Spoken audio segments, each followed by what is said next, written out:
Welcome back, garden enthusiasts. Today we're showing you how to make your own seed mats at home. These easy planting solutions ensure perfect spacing for your seeds, whether you're gardening in soil or using hydroponics.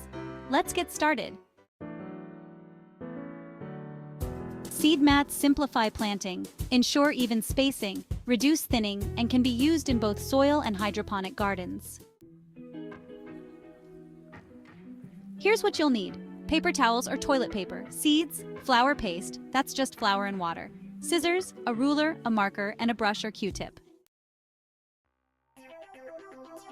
Follow these steps.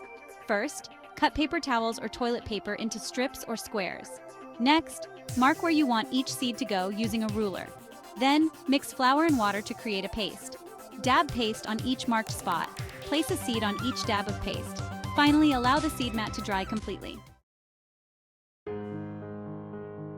To plant your seed mat, if you're going with soil, lay the seed mat on the soil bed, cover lightly with soil, water gently, and keep moist. If you're using hydroponics, place the seed mat on your hydroponic medium. Keep it moist and provide appropriate lighting and nutrients. Here are some tips for success. Choose the right seeds that are suitable for your conditions. Keep the seed mats consistently moist. Ensure your plants receive enough light. Making your own seed mats is simple and effective. Enjoy a beautifully organized garden. Thanks for watching. Don't forget to like, comment, and subscribe for more gardening tips. Happy gardening!